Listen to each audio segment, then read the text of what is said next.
স্ত্রীদেরকে মাঝে মাঝে গিফট দিবেন, তাহলে ভালোবাসা বাড়িয়ে দিবে কে? ম্যারেজ ডেতে স্ত্রীরে ফুল কিনে দিবেন, আর প্রতিদিন সকালবেলা ঘর থেকে বেরোয়ার আগে কমপক্ষে 10 বার বলবেন আই লাভ ইউ। কি বলবেন? কয় না, দেখছেন? পোলাপাইনরা কইলেও মুরব্বীরা কয় না, আমরা কমু না, আমরা অনেক কইছি আর কমু না। বলবেন, নিজের স্ত্রীকে ভালোবাসার কথা বলবেন, এতে সওয়াব আছে না নাই? স্ত্রীকে নিয়ে মাধবকুণ্ডে ঘুরতে গেলেন, কক্সবাজারে ঘুরতে গেলেন, সওয়াব আছে না নাই? স্ত্রীকে ভালোবাসার গান শোনালেন, সওয়াব আছে না নাই?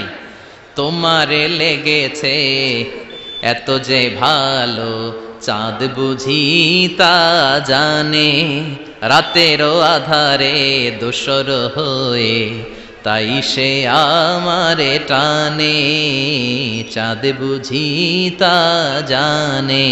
আলহামদুলিল্লাহ। কোন আজকে রাতে যে ভাবির এই গানটা শোনানো যাবে না? এই গানটা শোনাইলে সওয়াব হবে, আল্লাহর কসম করে বলছি।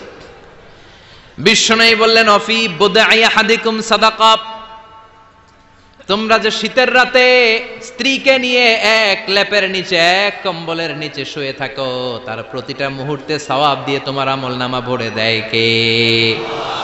আপনি যে ভালোবেসে স্ত্রীর হাতের সাথে হাত মিলান, 2 হাতের সগীরা গুনাহ মাফ করে কে? স্ত্রীর দিকে তাকালে চোখের সগীরা গুনাহ মাফ করে কে? স্ত্রীর জন্য প্রতি মাসে যে খরচ করছেন, টাকা দিচ্ছেন, সময় দিচ্ছেন, প্রতিটা মুহূর্তকে সদকা হিসেবে কবুল করে নিচ্ছে কে? তার মানে জায়গা মতো কাজ করলেই সওয়াব। কিন্তু স্ত্রীকে ভালোবাসার গান এটা না শোনায় যদি ভাবিরে শোনান, যদি শালীরে শোনান, চাচাতো বোন কাজিনদের শোনান, ঝামেলা আছে না নাই?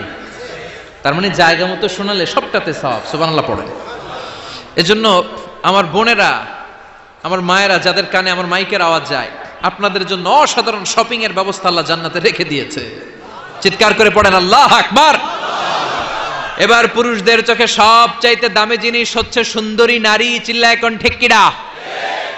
কিন্তু বিশ্বনবী বলেছেন, খবরদার সুন্দরী নারীর দিকে তাকিয়ে থেকো না, তাকিয়ে থাকবা তোমার বিবির দিকে। কার দিকে?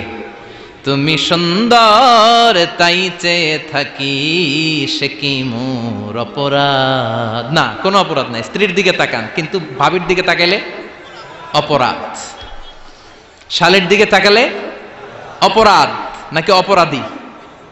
হ্যাঁ, এখন তো সব জায়গায় খালি তুই অপরাধী, তুই অপরাধী। আল্লাহ তুমি আমাদেরকে অপরাধী বানিও না, তুমি আমাদেরকে জান্নাতি বানাইও। চিল্লায় পড়েন আমিন।